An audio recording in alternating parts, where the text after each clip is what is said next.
Hey everyone, this is Collapse and Protect, and this is the Stoeger M3000, otherwise known as the M3K. I want to start off by saying this is absolutely hands down my favorite shotgun that I have ever owned, and that you should go out and buy one right now. There are a bunch of reasons why everyone should own the M3K, so let's get into it. The Stoeger M3K is a 12-gauge inertia-driven semi-automatic shotgun that holds 7 rounds in the magazine tube and 1 in the chamber. So it can fit a total of 8 shells in the gun, but that doesn't mean that we can't do a little trick and shove 9 in it. Wait, I'm getting ahead of myself. That's going to be for later. At the rear of the shotgun, we have this nice thick rubber butt pad that really helps mitigate a lot of the recoil, and a sling swivel just in case you want to throw a sling on here. I got the version of the M3K with the pistol grip because I really like how pistol grips feel on shotguns, and this one doesn't disappoint. It's very ergonomic. It's got these horizontal cuts for added grip and texture, and it's also got these finger grooves in the front that just fit your hand like a glove.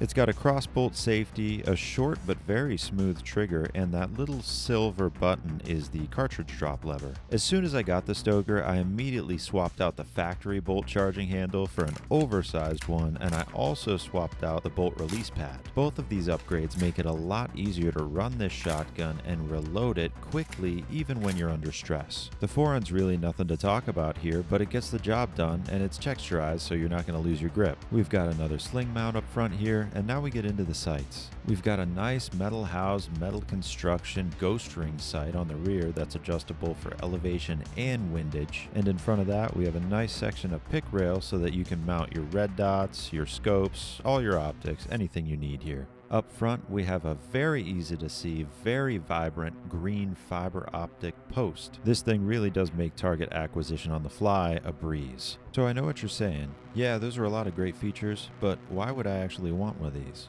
Well, let me ask you, have you ever wanted a Benelli M4? Of course you have, that's why you're here, and me too, but I don't make the type of money that lets me buy a $1,800 Benelli M4. And that's okay, because this is exactly where the Stoeger M3000 comes in. What if I told you you could have a clone of a Benelli M4 made by Benelli, all for under $700?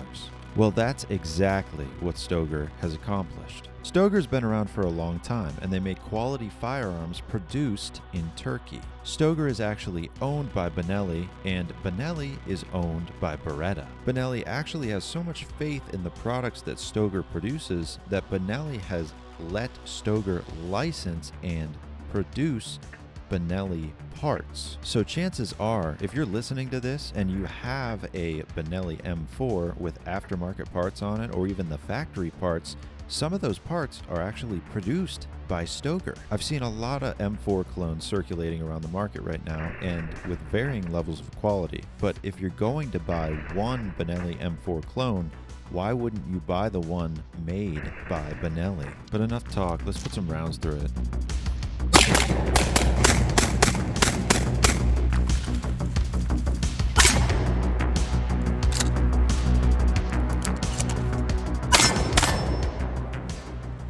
I'm telling you, this thing is easy and smooth to shoot, and it handles 2 3/4 buckshot rounds like a pro. I've been putting it through a 250 round break-in period, and it hasn't given me any hiccups throughout the entire thing. But I haven't put any slugs through it yet, so I don't really know how accurate this thing is, and I don't know exactly how it's going to handle them, so let's find out.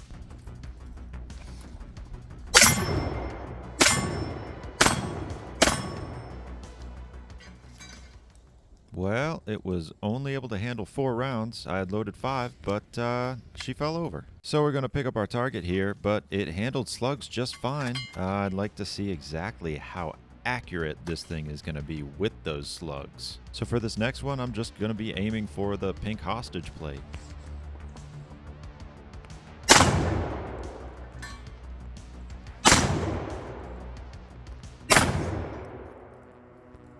And it's down again. Okay, well, good enough. Personally, that's all the accuracy I'm ever going to require out of this shotgun. I'm going to be running buckshot through it all the time because, in my opinion, it's a combat shotgun. It needs to be fed with buckshot.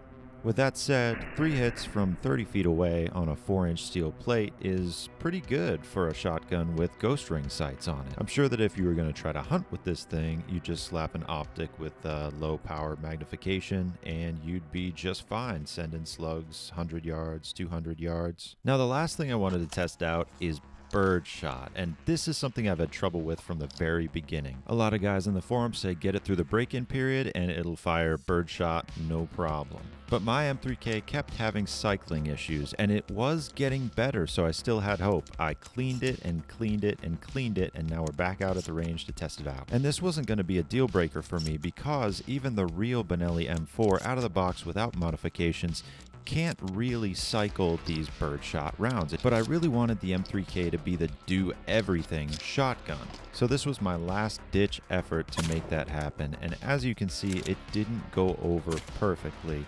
But at the last minute, towards the end of this round, I thought of something, and it didn't occur to me before, and it shouldn't matter, but it did. Okay, I've got one more thing.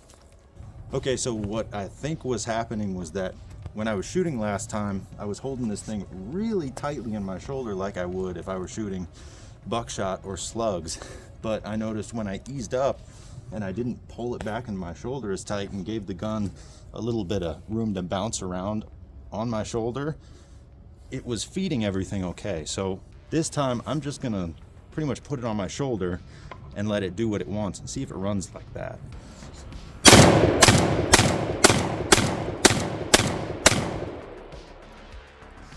There you have it, it runs. You just can't hold on to it too tightly. I don't know why it does that. If someone in the comments wants to tell me why it does that, go for it, but I'm happy it runs. I'm gonna shoot skeet with this thing now.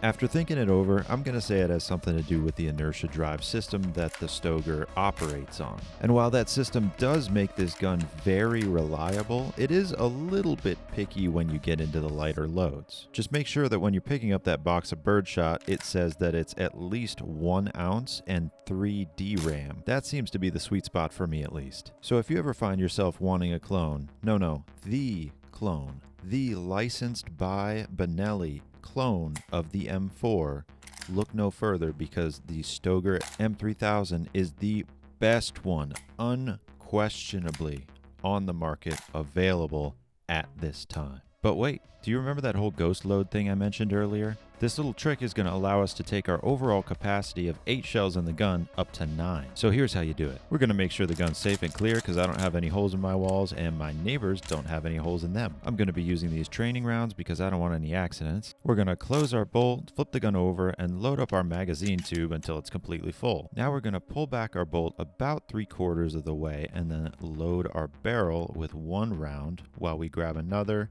and drop that one onto the shell lifter itself. Then we let the bolt go, let it slide over the shell that's in the shell lifter, and there you have it. Being able to do a ghost load is just one more awesome thing about the Stoeger M3K. If you enjoy seeing this kind of stuff, like and subscribe, and let me know what you think in the comments. I love getting the feedback. Until next time, this is Collapse and Protect. Have fun and be safe.